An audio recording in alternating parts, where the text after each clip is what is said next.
Kerananya niatnya di sini. Bila dia hati dia hijrahkan kepada Allah. Orang dah lama Islam, nampak dia punya pergerakan, pergi balik surau, pergi balik masjid, pergi balik kuliah, nampak aktiviti dia, banyak solat, banyak zikir, banyak Quran, tetapi di sini dia datang kerana orang, datang kerana nak tunjuk orang, datang kerana riak, sum'ah, ujub. Di sini tidak dihijrahkan, maka di sisi Allah kosong. Apatah lagi di sini ada benda yang merosakkan seluruh ibadah, namanya tauhid. Apabila tauhid telah rosak dengan unsur namanya syirik, maka dia masuk dalam neraka Allah. Sebab itu tuan-tuan, sebenarnya di sini segala-galanya yang kita nak hijrahkan.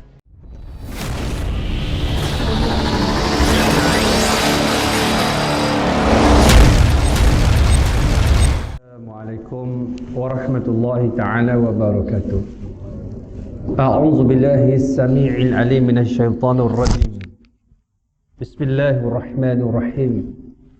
Alhamdulillahilladzi adhaka wa abaka wa amata wa ahya wa as'ada wa ashqa wa adalla wa hada. Wallazi anzala al-Qur'ana ala khatamil anbiya'i wal mursalin wa rafa'a bihi aqwaman wa wada'a bihi akharin. Wa man ittaba'a hudahu kana minas su'ada wa man a'rada anhu kana minal ashqiya. Salawatullah wassalamuhu ala sairil anbiya'i wal mursalin was-siddiqin wasyuhada'i was-salihin wal mujahidin wa man tabi'ahum bi ihsanin ila yaumin yaqumun nasu li rabbil alamin. Qala rabbi shrah li sadri wa yassir li amri wahlul 'uqdatam min lisani yafqahu qawli. Subhanaka la ilma lana illa ma 'allamtana innaka antal alimul hakim. Wala haula wala quwwata illa billahil aliyil azim. Amma ba'd. Allahumma aslih qulubana wa azil 'uyubana wa tawallana bil husna وزينا بالتقوى واجمع لنا خير الآخرة والأولى وارزقنا طاعتك ما أبقيتنا. Wahai Allah, perelokkan hati kami, cabutkan keaiban dari diri kami, dorongkan kami pada jalan-jalan kebaikan, hiaskan hati kami dengan ketakwaan, himpunkan bagi kami kebaikan akhirat dan dunia, rezekikan kepada kami ketaatan kepadamu selagi mana kami hidup menumpang di atas muka bumi. Amin ya rabbal alamin. Yang saya hormati lagi saya kasihi Tuan Imam, Tuan Bilal, para ustaz, alim ulama, seluruh barisan kepimpinan Surau Al-Ukhwah, Tuan-tuan haji, puan-puan haja, tuan-tuan, puan-puan, muslimin, muslimat, hadirin dan hadirat, sahabat dan sahabiah yang dirahmati oleh Allah Subhanahu wa taala. Pertama dan selamanya syukur kita sekali lagi dihimpunkan oleh Allah Subhanahu wa taala dalam siri-siri program yang baik di tempat yang mulia, yang penuh keberkatan insya-Allah. Dan pada hari ini kita dalam kesempatan yang pendek ini, kita nak berkongsi tajuk yang sangat besar, yang sangat penting. Jadi dalam tempoh PKP yang telah dipanjangkan, di extend, diprolong sampai hujung tahun, maknanya kita beraktiviti tetapi dengan SOP yang telah tersedia maklum. InsyaAllah boleh deh. Kalau kuliah maghrib kita berhenti bila masuk isyak. Kalau kuliah subuh kita berhenti bila masuk zuhur, boleh? Nampak macam marah je. InsyaAllah tak lama, sekejap je. InsyaAllah tak rasa pun. Habis dah Ustaz? Habis dah. Tak rasa Ustaz? Pakcik tidur tadi. Oh, tidur kan. Tajuk ni saya gabungkan. Ya, tajuk ni hijrah menuju kemerdekaan. Saya pilih malam tadi tajuk ni sebab dia ada dua matlamat besar. Satu, hijrah. Kita berada dalam bulan hijrah lagi, iaitu 10 Muharram 1442. Dan satu lagi tentang kemerdekaan.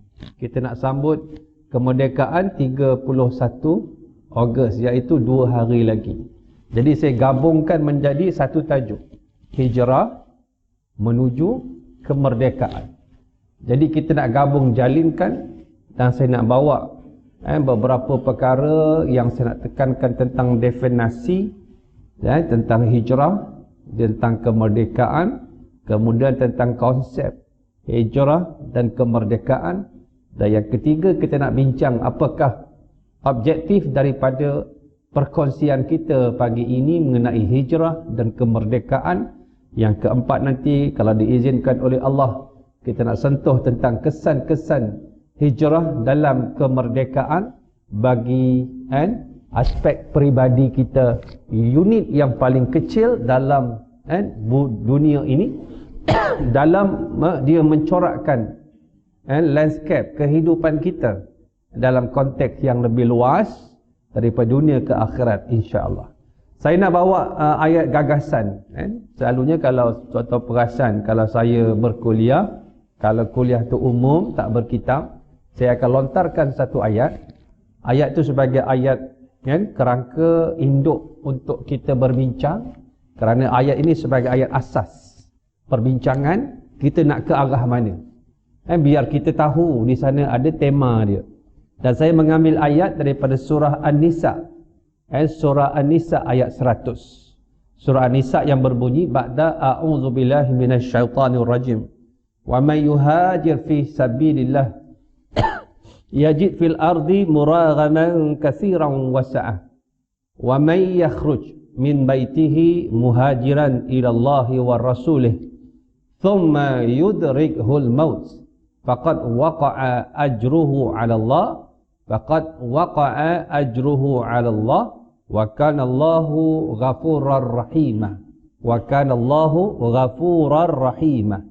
Ba'da a'udzubillahi minasyaitonir rajim, ayat ini bermaksud barang siapa yang berhijrah, perkataan yuhajir disebut, barang siapa yang berhijrah pada jalan Allah, dia akan mendapati di atas muka bumi ini tempat hijrah yang luas. Yang kedua, dia dapat rezeki yang melimpah ruah. Dan barang siapa yang keluar dari rumahnya kerana dia berhijrah kepada Allah dan Rasulnya, tiba-tiba dalam keadaan dia keluar, dia belum sampai tempat dia tuju, tiba-tiba dia itu mati. Thumma yudrikhul maut. Maut mendatangi dia dan dia mati. Faqad waqa'a ajruhu 'ala Allah. Dan sesungguhnya telah tetaplah pahala perbuatannya itu, amalannya itu di sisi Allah. Di hujung daripada ayat ini, dan sesungguhnya Allah itu Maha Pengampun. Yang kedua, Allah itu Maha Penyayang. Dalam ayat ini kita nampak ada beberapa perkara yang boleh kita kongsikan. Pertama, kita nampak bila sebut berhijrah itu secara umumnya perpindahan fizikal, betul? Maknanya pergerakan, movement. Kita datang ni subuh ni dengan pergerakan. Dengan sebab kita bangun, dengan sebab ada pergerakan, kita pun mandi. Hari ni 10 Muharram, mandi sunat 10 Muharram. Berapa rakaat mandinya? Tak niat, mandi aja, rugilah. Bermulanya hari ni dengan mandi. Mandi, dalam keadaan mandi, nak pergi surau, pergi masjid pada hari ni, niat mandi sunat 10 Muharram. Sebagaimana kita mandi sunat hari raya Idul Fitri, Idul Adha. Subhanallah. Besar. Hari ni kalau buat checklist, things to do, list to do ni banyak hari ni. Boleh bermula dengan puasanya, dengan solatnya, dengan sedekahnya, dengan majlis ilmunya, santuni, keluarganya, anak yatimnya, ulamanya, subhanallah. Banyak sangat. Itu boleh zikir, wuridnya, Qurannya, macam-macam lah. Tapi nak sebutnya ialah dengan apa? Dengan kita bangun, kita berhijrah dan kita sampai di sini. Dah sampai sini kita hijrah. Imam kat depan, kita kat belakang, beri salam, hilang dah. Assalamualaikum warahmatullahi. Salam pertama tu hilang dah. Atas motor dah. Teng teng teng teng teng teng teng teng. Tak salam kedua, tak doa ke ustaz? Salam pertama wajib, kedua tu ustaz sunat. Pandai pula fiqahnya. Dalam hal ini kita lihat sentiasa berlaku pergerakan. Dan kita ni nak ataupun tidak, kita sentiasa bergerak. Daripada alam roh masuk alam rahim ibu, masuk alam dunia lah ni dunia. Kehadapan kita iaitu barzakhun ila yaumi yub'atsun. Ada dinding tuan-tuan. Depan kita ni ada barzakh, dinding. Dinding yang membezakan, memisahkan antara dunia, akhirat, tengah-tengah ada dinding. Ni dipanggil barzakhun. Barzakh ni dinding. Maksudnya ialah kita akan pergi ke alam lain yang kita akan pindah, iaitu barzakh. Dan lepas barzakh kita akan berpindah lagi yang namanya akhirat. Sebab itu khuliqtum lil abad fa innama tunqaluna min darin ila dar. Kamu itu diciptakan oleh Allah untuk kekal abadi. Kita ni satu jenis makhluk yang kekal abadi. Ada permulaan, tak ada kesudahan. Kita cuma berpindah-pindah saja. Mati ni bukan kita mati hilang, tak. Dipindahkan ke alam lain. Dipindah dan sentiasa hidup. Berapa ramai orang mati nak balik semula nak solat bersama kita. Berapa ramai orang nak mati minta balik semula nak sedekah, nak belajar, nak mengaji, nak baca Quran, nak berzikir. Tetapi dia sudah berpindah ke alam yang tidak boleh berpaling kepadanya, iaitu untuk menambah baik amal dia dalam keadaan sudah habis tempoh, expired dah dia, tarikh luput dah sudah sampai, lalu dia tidak boleh kembali ke alam dunia yang kita ada peluang untuk hidup. Dalam keadaan berapa ramai pagi ni orang belum bangun subuh lagi. Orang tak solat subuh lagi. Bahkan tak pernah solat subuh lagi. Bahkan dalam keadaan bukan tak solat subuh, tidak beriman kepada Allah Subhanahu wa taala, wa na'udzubillahi min dzalik. Dan dalam keadaan ini sahabat yang saya kasih sekalian, ia kita nampak ialah perpindahan. Yang kedua, bila kita berhijrah tuan-tuan, kita akan dapat bahawa atas muka bumi ini tempat hijrah yang luas. Cukup luas. Dalam keadaan luas yang tak dapat kita faham. Kerana apa? Dia lebih luas daripada apa yang kita faham. Iaitu, wal akhiratu khairun wa abqa. Luasnya, dia ajar kita supaya kita memahami konsep kehidupan ini dengan bila kita hijrah. Kita pergi kepada kefahaman akhirat yang lebih baik, yang kedua lebih kekal sifatnya daripada dunia yang kita duduk. Yang kedua, dalam keadaan kita kena faham di sana ada rezeki yang melimpah ruah. Rezeki yang melimpah ruah. Kan? Kalau kuliah subuh ada nasi lemak betul? Ke tak ada? Bungkus PKP, kan? Tapi tak apalah. Dan bila sebut rezeki, bukan rezeki yang duk kita makan. Rezeki yang luas ini juga membawa maksud, erti kata lain ialah benda yang tak nampak.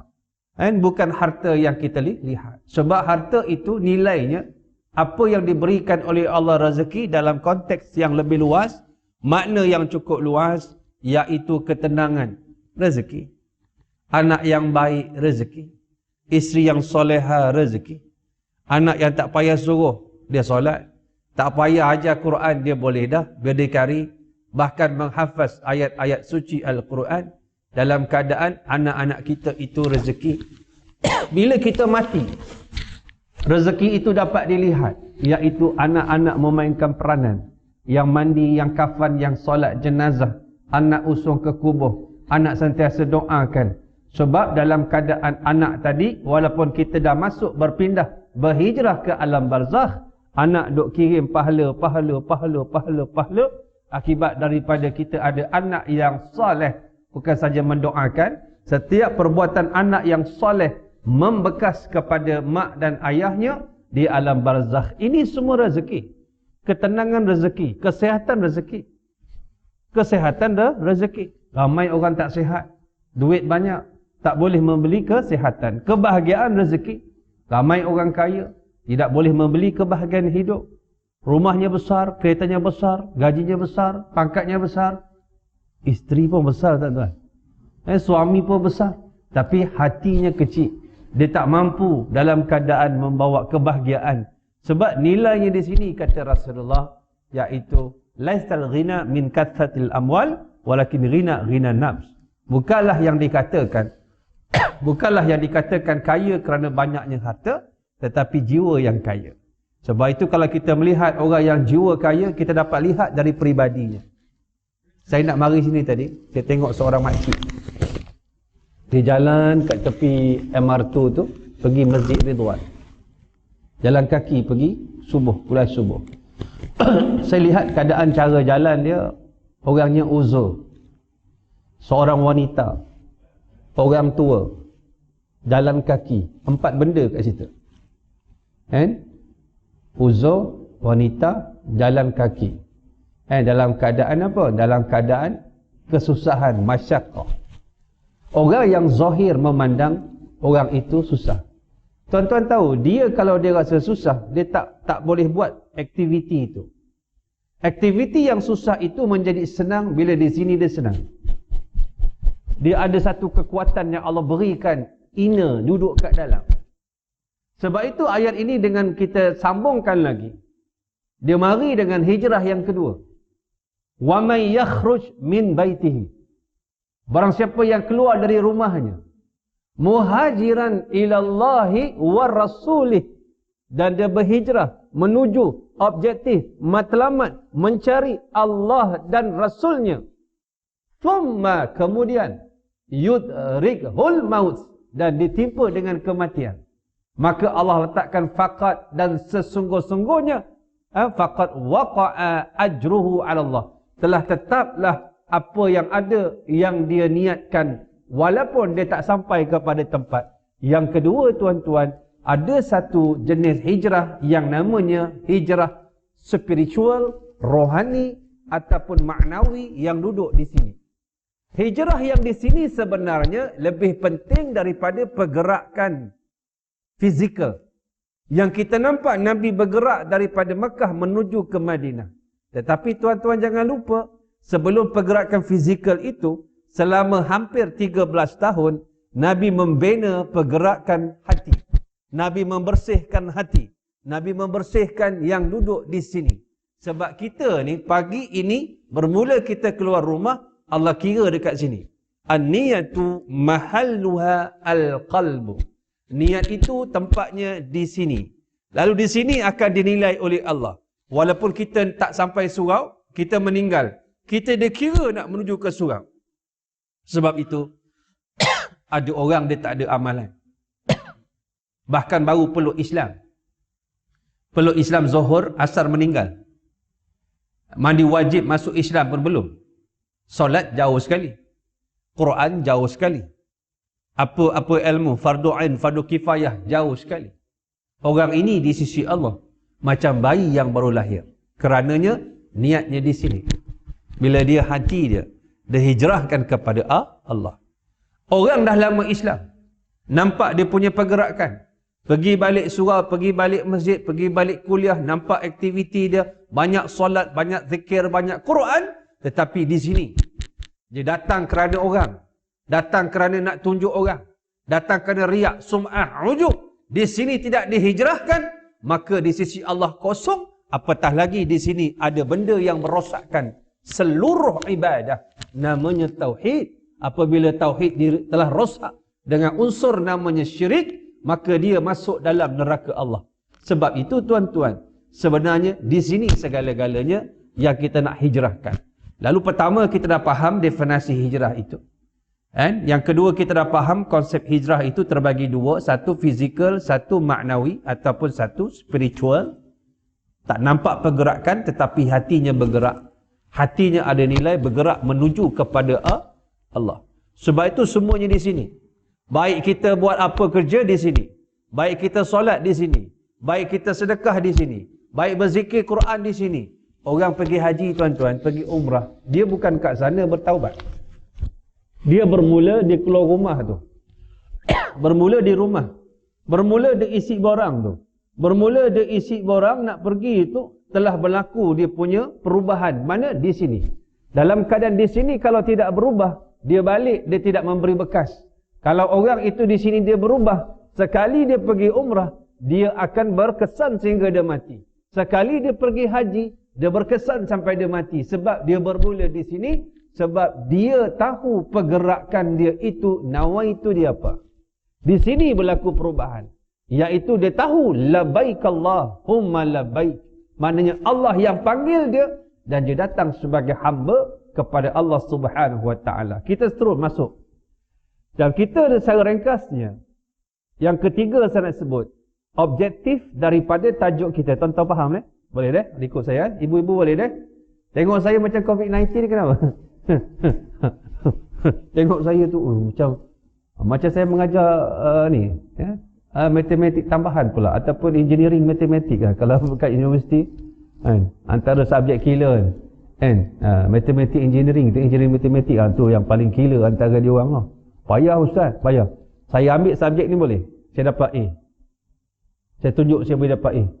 Janganlah ustaz, jangan. Tadi kata payah, saya belajar malas ustaz. Memang payah lah tu. Dah belajar malas memang payah. Yang ketiga kita nak sebut, objektif daripada perbincangan kita ni, dia ada sedikit task, kerja ataupun assignment. Maknanya kita keluar daripada pintu surau, kita ada ni, kalau kita letak triangle dalam istilah ekonomi ni, perubahan.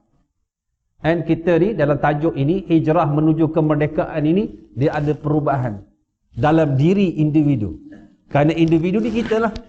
Kalau kita yang kecil ini, unit yang paling kecil, tidak ada kesan, kita jangan fikir dengan unit-unit yang besar. Jangan fikir tentang dengan individu lain, tentang keluarga, masyarakat dan negara. Tetapi kita bina daripada diri kita, unit yang paling kecil, yang menjadi nukleus, yang dia menjadi booster kepada perubahan hidup, hidup yang lebih luas. Okey. Iaitu perubahan. Kalau kita rujuk pada satu ayat, ayatnya cantik tuan-tuan. Alif Lam Mim Ra. Alif Lam Mim Ra, surah apa tu? Surah ini selalu digandingkan dengan surah Yasin bila orang nak meninggal dunia. Ada yang baca Alif Lam Mim Ra, ada yang baca apa? Al-Mari, banyaklah kau punya Al-Mari. Ini huruf-huruf hijaiyah muqatta'ah dalam Al-Quran. Kaf ha ya ain sad ha mim ain sin qaf. Di sana ada Alif Lam Mim Ra, Alif Lam Mim, Alif Lam Ra, Ha Mim Yasin Nun Qaf. Ini dipanggil huruf-huruf hijaiyah. Walaupun dia huruf alfabet bahasa Arab, orang Arab tak tahu.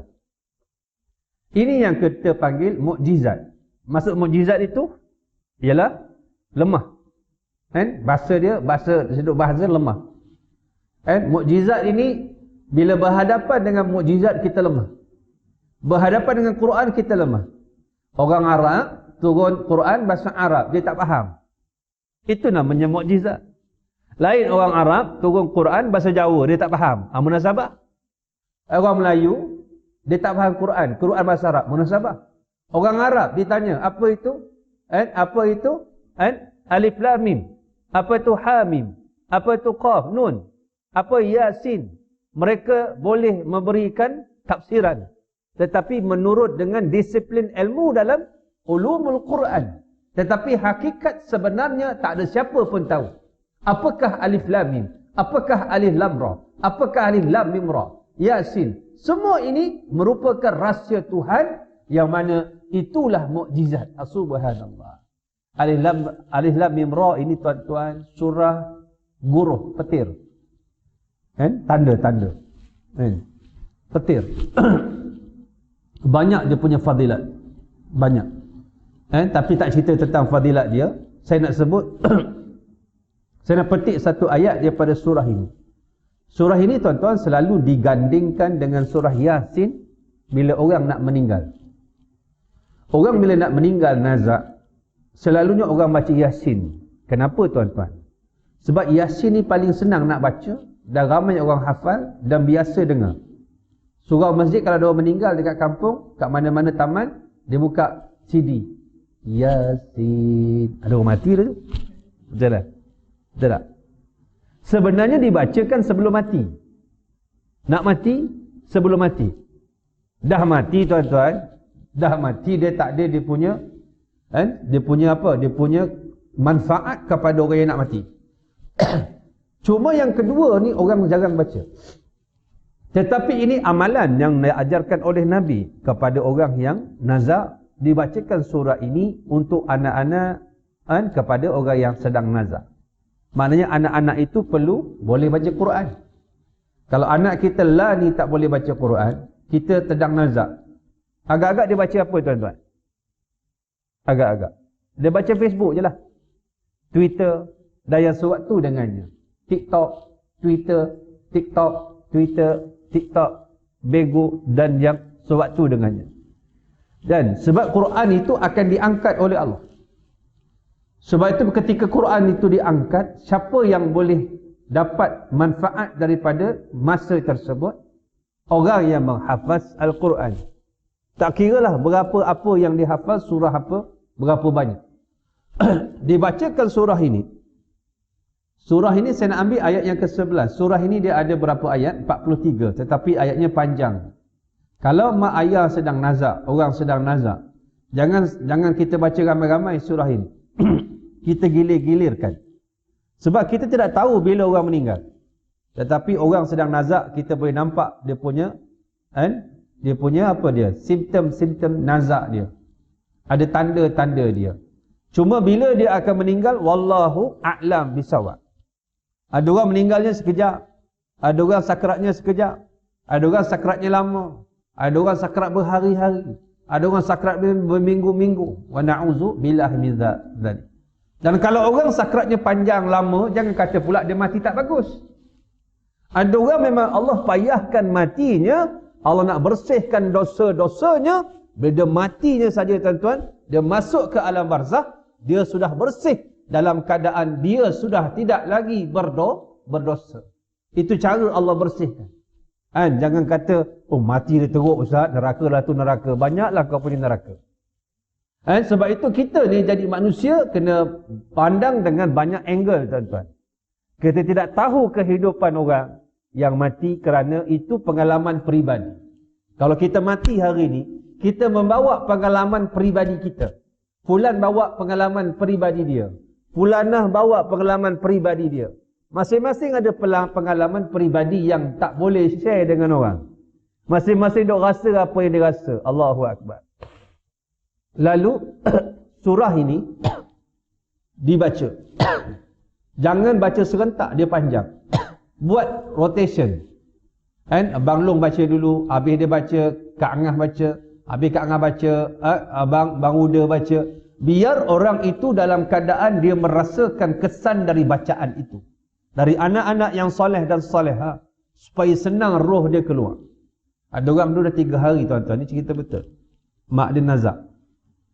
Dia telefon, Ustaz, mak saya nazak dah 3 hari Ustaz. Habis dah baca Quran, dah Ustaz baca Yasin. Dah bacalah surah Alif Lam Mim Ra, surah Ar-Ra'd. Belum Ustaz. Cuba baca. Cuba baca. Ayat dia panjang, 43 ayat. Baris dia 92 baris. Surah ke-13, juzuk yang ke-13. Itulah surah dia. Dalam masa lebih kurang tak sampai 2 minit, dia call balik. Ustaz, mak saya dah meninggal Ustaz. Mak saya dah meninggal. Mungkin kerana anak dia bagus, doa anaknya bagus. Kebetulan pula dia baca surah tu, kemudian tak habis pun, baru beberapa ayat, mak dia dah pergi. Sedangkan semalamnya 3 hari dah. Roh tak boleh keluar lagi. Roh tak boleh keluar. Ini peranan anak-anak. Sebab tu saya kata rezeki. Bila kita mati, ada anak yang telah kita projekkan. Faham ni? Anak yang telah kita projekkan untuk menyiapkan persiapan mati kita. Sebenarnya kita yang siapkan anak itu. Bukan anak itu dia jadi spontaneously, dia jadi spontan, dia jadi anak yang boleh mandi, kafan, solat jenazah. Dah. Tetapi kerana kita yang projekkan anak tersebut, dengan usaha daripada kita, dengan niat yang kita hijrahkan dari hati kita, barulah kita dapat anak yang soleh dan soleha ini. Kerana kita menyungguh. Dalam keadaan ini sahabat-sahabat, saya nak ambil satu saja ayat ini, surah ini, ayat yang ke-11. Innallaha la yughayyiru ma biqaumin hatta yughayyiru ma bi anfusihim. Allah tidak akan mengubah nasib kita pagi ini sehingga kita ubah nasib kita. Khususnya dalam perkara iman, perkara syurga, perkara neraka, dosa, pahala, amal-amal soleh, amal-amal taleh yang tak baik. Kita yang akan ubah diri kita. Maknanya, bila sebut hijrah tu tadi, kita akan sebut tentang perubahan. Dan perubahan itu datang dari diri kita. Dan terakhir yang keempat, kita nak nak berhijrah ke arah menuju kemerdekaan. Yang pertama, kita nak merdekakan jiwa kita daripada dosa yang paling besar, syirik, dan dosa-dosa yang lain. Inilah konsep kemerdekaan yang diajarkan oleh Allah kepada Rasulullah, dan Rasulullah ajarkan pada sahabat-sahabat. Ketika Rubai Ibnu Amir masuk ke Parsi, ditanya oleh Raja Parsi, apa yang kamu bawa? Pertama sekali disebut ikhrajunas min ibadatil ibad ila ibadatir rabbil ibad. Nak keluarkan manusia daripada menyembah sesama makhluk kepada mengabdi diri kepada Allah semata-mata. Lalu inilah konsep yang dibawa kita. Pertama, bila kita berhijrah tu tadi, kita merdekakan keyakinan kita, jiwa kita daripada unsur yang paling berbahaya, syirik. Sebab itu bila mana kita tengok dalam parenting skill selalu kita bila sebut parenting skill, kita akan ambil ibarat. Vygotsky kata, teori Brunner kata. Jarang kita ambil pandangan Quran. Dalam surah tu Luqman syarat dengan parenting skill. Luqman Al-Hakim ini, kita bagi anak nama Luqman. Tuan-tuan tahu tak, Luqman ni orangnya hitam? Tak tahu Kita bagi nama anak, letak L-U-Q-M-A-N. Luqman. Biar nampak orang putih sikit. Kita suka. Sebab orang putih suka, orang hitam tak suka. Hari ni pukul 2, datang rombongan meminang anak perempuan kita dari Sudan. Tuan-tuan terima tak? Sudan. Tahu perkataan Sudan? Sin, waw, dal. Sud ni hitam. Sudan ni orang hitam. Ada orang putih lah. Daripada mana? Daripada Sudan ada. Tak ada tuan-tuan. Sudan ni hitam. Orang pinang anak kita pukul 2 petang daripada Sudan. Terima tak? Tak terima. Allahu Akbar. Yang pinang ni ada 20 telaga minyak kat Sudan. Terima? Boleh bincang Ustaz. Boleh bincang. Boleh bincang. Di sini dia berubah. Di sini. Di sini. Nak sebutnya apa? Luqman Al-Hakim. Dikatakan hakim, bijaksana. Sebab perkataan perbuatan dia selari dengan kehendak Tuhan, kehendak Allah. Apa nasihat anak dia? Nasihat anak dia, banyak nasihat. Bermula nasihat dia, ya bunai, la tusyrik billah. Inna syirka la zulmun azim. Ada kita nasihat anak kita macam ni. Pertama nasihat dia, wahai anakku, jangan kamu sekutukan Allah. Sesungguhnya menyekutukan Allah, syirik itu merupakan kezaliman yang maha besar. Sebab syirik itu membatalkan seluruh ibadah kita. Nampak macam zahirnya cantik, tapi dalam hatinya bukan maksud syirik sembah berhala saja. Syirik, keyakinan dia menyamakan Allah dengan makhluk. Syirik pada apa? Bukan pada zat saja, bukan pada nama saja, pada perbuatan Tuhan. Bukan dia masuk syirik itu mengatakan ada hukum yang lebih tinggi dari hukum Quran. Mengatakan sama saja, sama, musawwat. Kita menyekutukan Allah pada perbuatan mengadakan undang-undang dengan manusia. Sama hukum Allah tu, sebat itu, 100 kali sebat bila berzina, belum kahwin. Ini semua boleh repair Ustaz, sama Ustaz. Sekarang dah moden. Ini yang cakap ni, tadarus dia nombor 1. Yang cakap ini, orang yang baca tarannumnya dengan qiraat dia kemas, dalam keadaan dia menyekutukan Allah dalam Quran yang disebut dalam surah An-Nur ayat yang kedua, az-zaniyatu waz-zani fajlidu kulla wahidin minhuma mi'ata jaldah. Begitu surah Al-Maidah ayat 43, wasariqu wasariqatu faqta'u aydiyahuma. Ada pencuri laki-laki, pencuri perempuan, dipotong tangan keduanya. Tadi zina belum kahwin, sebat 100 kali sebat. Mari pula ayat yang keempat daripada surah An-Nur tentang apa? Walladzina yarmunal mussanati thumma lam ya'tu bi arba'ati syuhada. Orang yang tuduh orang berzina. Tak apa Ustaz, gosip-gosip. Jangan. Bak menuduh orang zina ini, menuduh orang liwat, dia termasuk dalam kategori hudud dan dia hukum Allah. Kita bermain-main. Kita kata kita dah hebat agama kita, tetapi dalam keyakinan kita ada unsur menyekutukan Allah. Dan ada satu benda lagi yang orang tak faham. Ada satu penyakit tuan-tuan yang lebih dahsyat daripada corona. Corona ni nampak dia punya simptom dia. Nampak? Sebab tu suhu kan tadi Tak pernah dalam sejarah kita tembak kepala sendiri, pernah? Tak pernah. Tuan-tuan ada tak sejarah tembak kepala ustaz? Inilah peluang dia. Ustaz main. Ustaz menyerahnya. Pom, Allah ustaz tak ada, tak keluar lagi bateri lemah. Tembak lagi, tembak. 5 kali ustaz dia. Ustaz tak marah sebab memang dia punya SOP. Cuba hari biasa tak kena dengan corona, tembak. Aku penampak kak? Kan? Ini peluang dia. Ada simptom dia. Suhu, ada simptom dia. Apa dia? Dia punya simptom dia. Batuk, sesama. Dalam keadaan macam-macam lah. Dan corona ni satu nama yang cukup cantik. Cik Corona. Dan dia pandai pula. Dia akan masuk. Dia akan attack. Masuk tekak. Dia akan pergi ke sini. Komponen paling penting. CC. Kat sini CC. Coronary care. Kita ada CCU kan. Coronary care unit. Dia suka masuk kat sini. Dia attack sini. Sebab sini paling berbahaya. Orang jadi takut tuan-tuan. Jadi takut. Pergi sembahyang bawa sejadah. Tak pernah bawa sejadah duduk sembahyang. Tak ada. Pakai pagi-pagi tertinggal balik. Apa dia? Pakai mask tertinggal. IC dia tak ingat, mask dia ingat. 6:30 pagi pergi kat Datuk Keramat.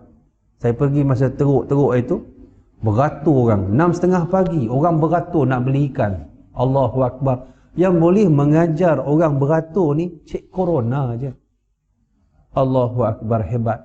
Ada satu yang orang tak faham. Satu penyakit yang merosakkan iman. Al-irtiyab. Al-irtiyab. Penyakit ragu-ragu pada Tuhan. Ini yang tidak dimerdekakan, yang merosakkan ibadah. Ragu-ragu tak boleh tuan-tuan. Takut tak boleh. Jubana. Bakhil, penyakit hati. Allahumma inni a'udzubika minal hammi wal hazan wa a'udzubika minal jubni wal bukhl.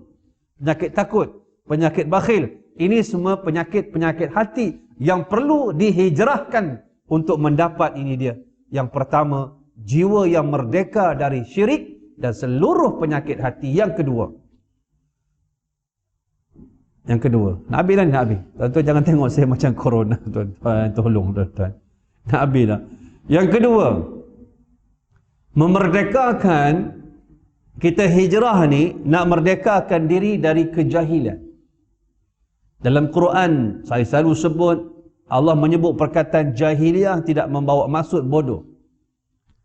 Surah Ali Imran ayat 154, surah ketiga, juzuk yang keempat. Yazunnuna billahi ghairal haqqi zanal jahiliyah. Yang kedua Allah sebut surah Al-Ma'idah. Al-Ma'idah ayat 50, surah kelima, juzuk ke-6. Afa hukmal jahiliyati yabghun wa man ahsanu minallahi hukman liqaumi yuqinun. Perkataan jahiliyah disebut. Apakah hukuman jahiliyah yang mereka inginkan? Yang ketiga, waqarna fi buyutikunna wala tabarrajna tabarrujal jahiliyatil ula. Jangan bersolek, bermekap, berbedak, bergincu dengan penampilan perempuan Arab jahiliyah. Suratul Ahzab. Ayat berapa tu? Ayat 33, surah 33, juzuk 22. Ayat 33, surah 33, juzuk 22. Perkataan jahiliyah disebut. Sebab tu dalam keadaan penampilan Arab jahiliyah itu dibawa sampai hari ini. Sebab tu muslimat kena jaga maksud aurat tu macam mana, masuk bersolek tu macam mana, nak jaga. Rasulullah SAW didik isteri dia macam mana. Siti Aisyah ni lawa tak orang dia? Siti Aisyah ni gelarannya Humairah, kemerah-merahan. Ketika Rasulullah wafat, umur dia baru 20 tahun. Isteri Nabi ni bila Nabi wafat tak boleh berkahwin dengannya kerana dia punya martabat dia Ummul Mukminin, ibu pada mak kita, orang beriman. Siti Aisyah ni radhiyallahu anha orang Madinah, ibu-ibu. Bukan paya jaras Madinah. Orang Madinah. Tuan-tuan tengok orang Madinah macam mana? Orang laki-laki dia. Arab ni dia ada kategori dia. Madinah je lain. Tuan-tuan pergi sembahyang, tangan kosong, balik macam ni lah, bawa barang. Kenapa? Lalu-lalu, haji. Perempuan, hajar. Lembut hati. Orang Madinah ni lembut. Ya haji. Mari Mekah lain. Ya haji.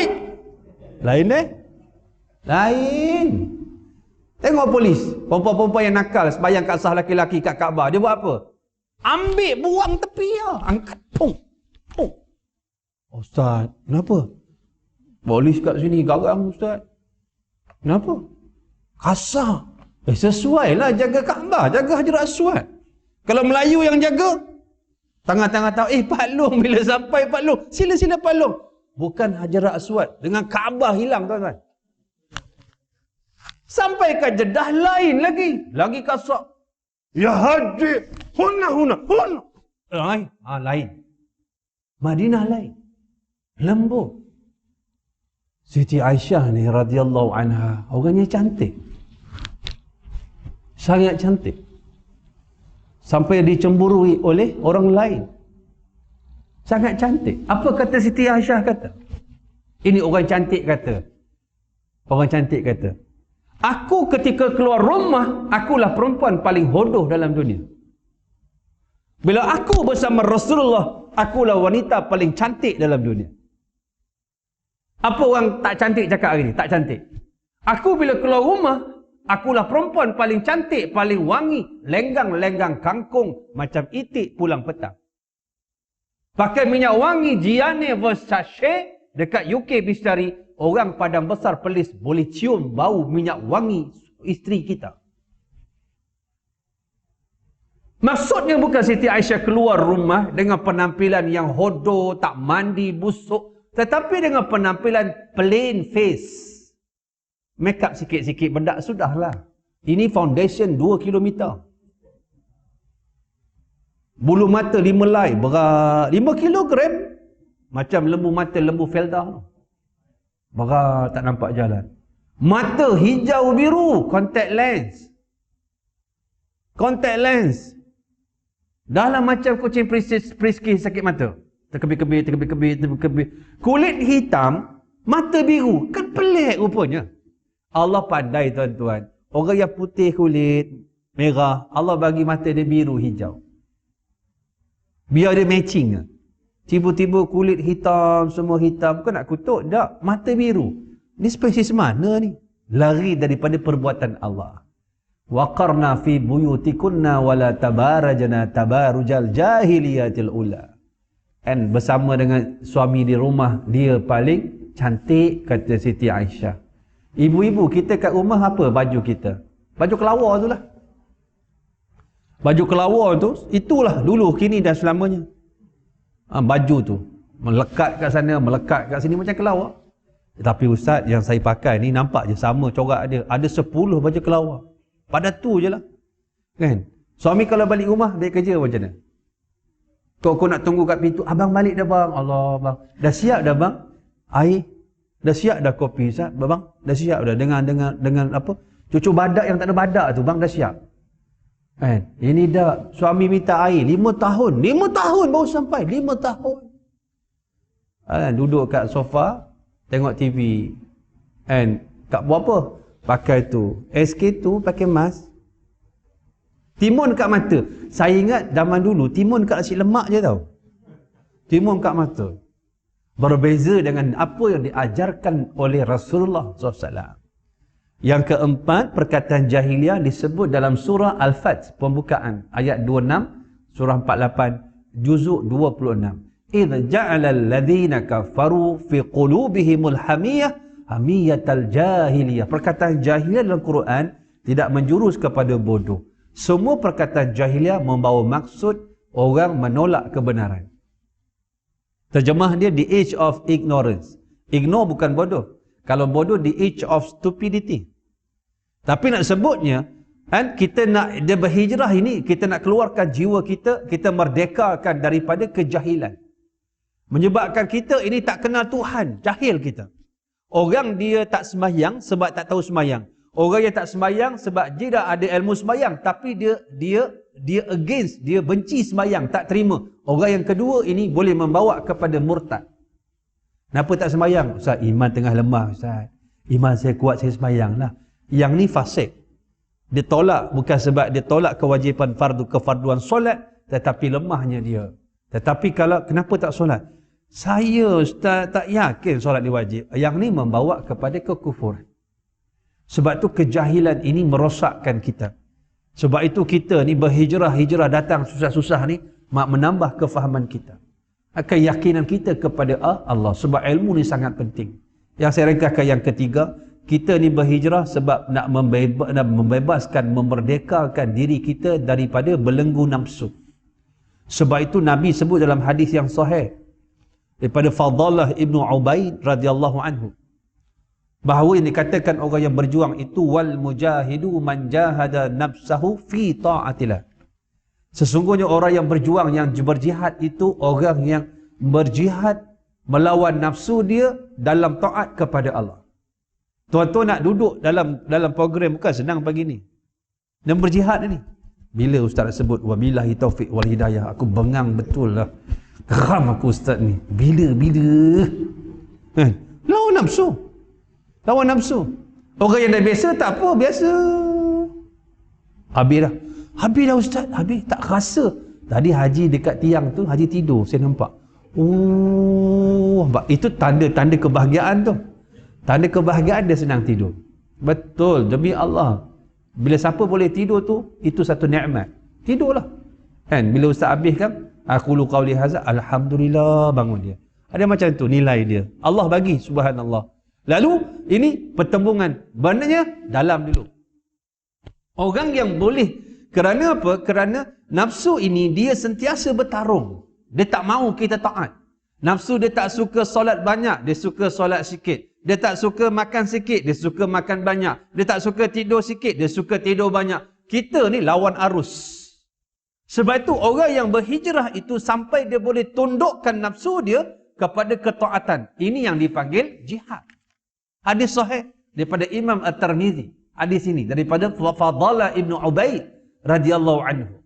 Dalam keadaan hijrah, dalam keadaan kita nak bebaskan daripada nafsu. Sebab itu daripada hadis yang lain, kalau kita tengok, apa yang disebutkan oleh dalam hadis yang lain tentang nafsu, apa yang disebut oleh Abdullah Ibnu Amrin Ibnu Al-As radhiyallahu anhuma, hadis pendek, la yu'minu ahadukum hatta yakuna hawahu taba'an lima ji'tu bihi. Kita bukan ambil nafsu nak buang tuan-tuan, tapi kita nak tenangkan nafsu. Nafsu ni sifat dia panas, sifat dia agresif. Kita bukan nak buang dia, tak boleh. Sebab yang menyebabkan kita suka kepada keindahan, kecantikan, kesempurnaan nafsu. Dia melengkapkan. Cuma jangan ikut dia. Kita tenangkan dia agar dia ikut Allah. Dan nak ikut Allah ialah syariat. Dan nafsu tak nak tunduk pada syariat. Kita tenangkan dia. Sebab itu nafsu memang sifat dia panas. Jangan bagi dia sejuk. Dipanggil nafsun baridah, sejuk. Tahu sejuk? Nafsu dah tak berfungsi tahu. Dia ambil gula sesudu dia makan. Gula sesudu. Ustaz, gula ni masin ustaz. Tak betul. Tak lama mati tu. Dia ambil garam satu sudu dia makan. Ustaz, manis leting. Bukan manis, manis leting. Manis sungguh-sungguh. Mau Kelantan manis manis leting. Sedap. Orang Kelantan sedap bahasa dia. Kawan saya Kelantan. Duduk kat Terengganu. Kalau dia cakap benda yang best-best saya tulis. Seronok. Babak rasa, babak apa darjah tak panah dering. Sedap. Tawa hebe. Manis leting. Mampu kerah. Mampu kerah. Ada lagi tuan-tuan. Kita mati tak? Budak tu mati tak dia. Mati tu lain. Atas sikit mampu kerah kong. Mati tercokek. Oh sedap sungguh. Ulang-ulang tulis. Tapi tulis baca tak sama dengan lidah dia. Dia kena minum wudu 5 botol sehari baru masuk dengan rasa dia sekali. Allahu Akbar. Nak sebutnya apa? Nafsu ni bagi dia tenang. Ya ayatuhan nafsul mutmainnah. Irji'i ila rabbiki radiyatan mardiyah. Wahai nafsu yang tenang. Masuklah kamu ke dalam hamba-hambaku. Dan masuklah dalam ke syurgaku. Masuk dengan jiwa yang tenang. Jiwa yang tenang ini jiwa yang kita telah hijrahkan. Dia boleh merdeka jiwa ini daripada nafsu. Kemudian kita minta yang keempat, kita hijrah ini kerana kita nak hijrahkan daripada maksiat. Sebab itu disebut dalam hadis tadi bersambung, wal muhajiru man hajjaral khataya wa dhunub.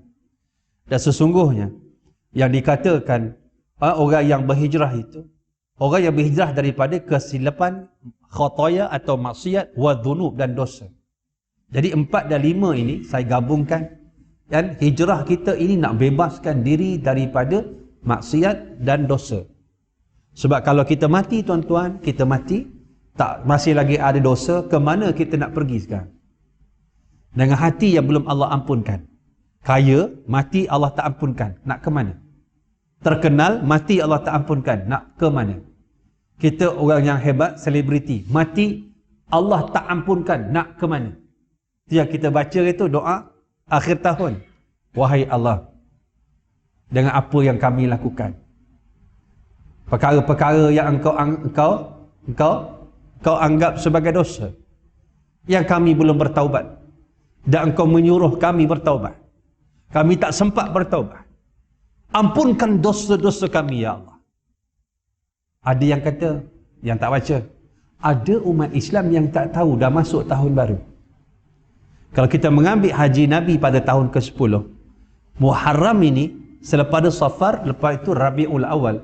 12 Rabiul Awal Rasulullah wafat. Maknanya itu pergerakan daripada musim haji.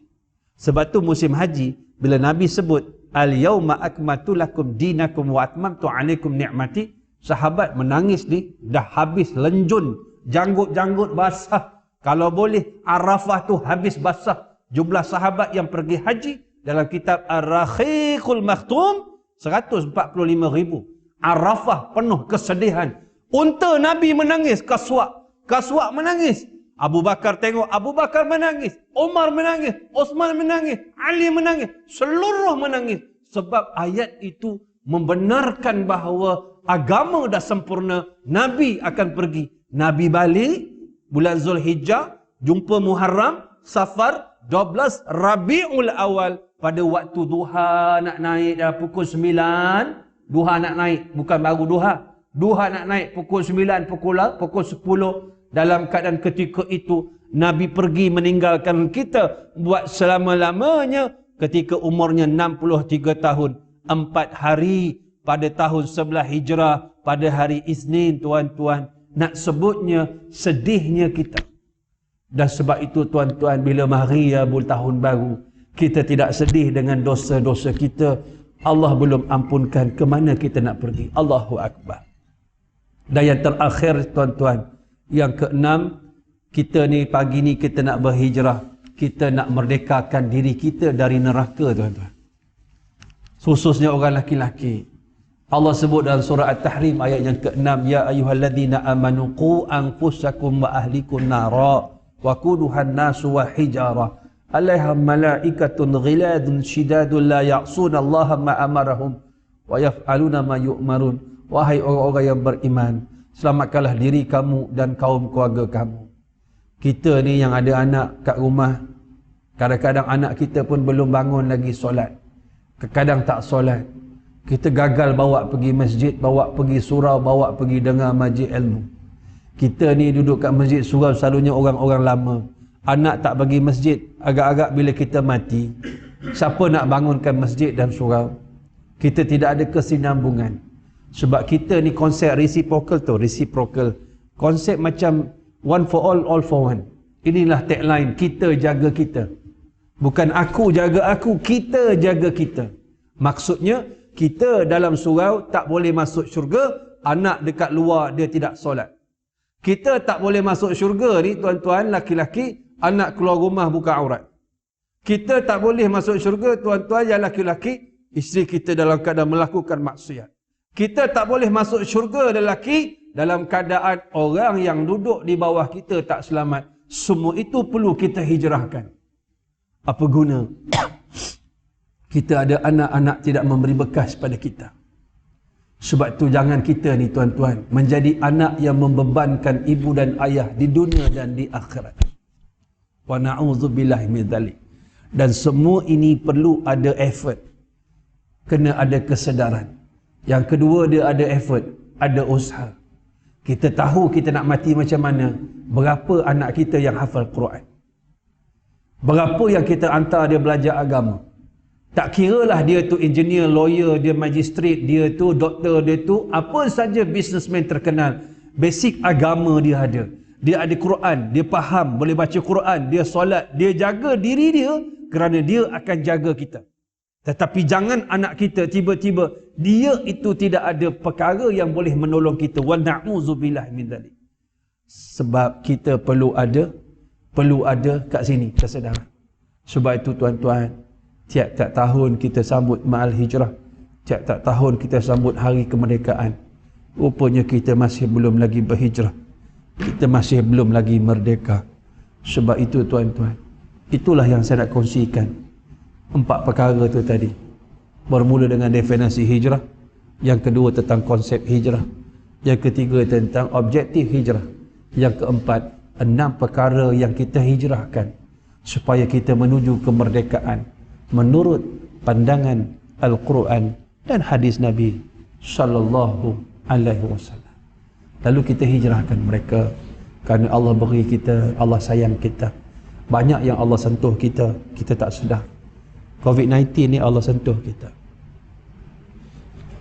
Pada tahun 1918, ada satu penyakit pandemik lebih dahsyat daripada coronavirus. Nama dia flu Spanyol. Dia berlaku 2 tahun.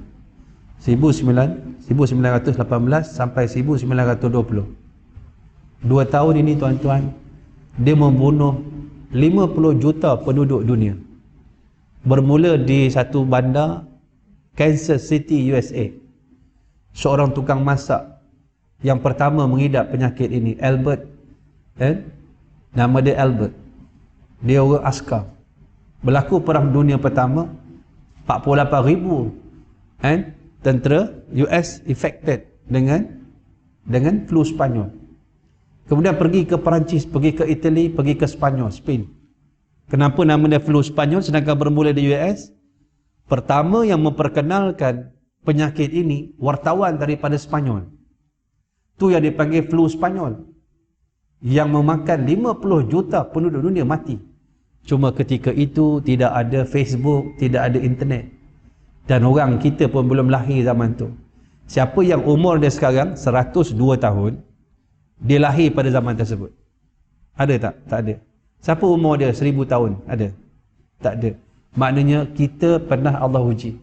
Cuma ujian Allah ini tanda dia sayang. Sama ada kita semakin tunduk ataupun semakin engkar, semakin bersyukur atau semakin kufur, semakin dekat dengan Tuhan atau semakin jauh. Kenapa masjid tutup Ustaz? COVID-19. Bila dah buka, tak mari masjid juga, samalah juga. Sama ada kita kekal istiqamah sebelum dan selepas COVID-19, ataupun kita semakin ramai datang. Yang ketiga, semakin tak datang. 3 jenis manusia. Tepuk dada, tanya iman, jangan tanya selera kita. Saya ucapkan terima kasih, minta maaf terkasar bahasa, tahniah kepada yang meneruskan kerja-kerja buat sunat dan sebagainya. Mudah-mudahan Allah berkati hidup kita. Bismillahirrahmanirrahim. Allah manfa'na bima 'allamtana wa 'alimna ma yanfa'una. Ya Allah, manfaatlah pada kami dengan apa yang kau ajar pada kami. Ya Allah, ajar kepada kami dengan perkara-perkara yang bermanfaat bagi kami. Ampunkan dosa kami yang banyak ya Allah. Siapa yang dapat mengampunkan dosa kami kalau bukan Engkau? Ampunkan dosa kedua orang ibu bapa kami. Ampunkan dosa ibu kami, ibu yang telah melahirkan kami, mengorbankan nyawanya ya Allah. Ayah yang telah membanting tulang 4 keratnya, membesar dan mendidik kami. Jadikan kami anak-anak yang membawa kebahagiaan kepada mereka. Kau lapangkan kuburnya, Engkau angkat akan azab kuburnya. Jangan jadikan kami ya Allah anak yang mau beban kepada mereka di dunia dan juga di akhirat. Ampunkan dosa suami kami, suami yang menanggung dosa-dosa kami ya Allah sejak kami diijab kabulkan.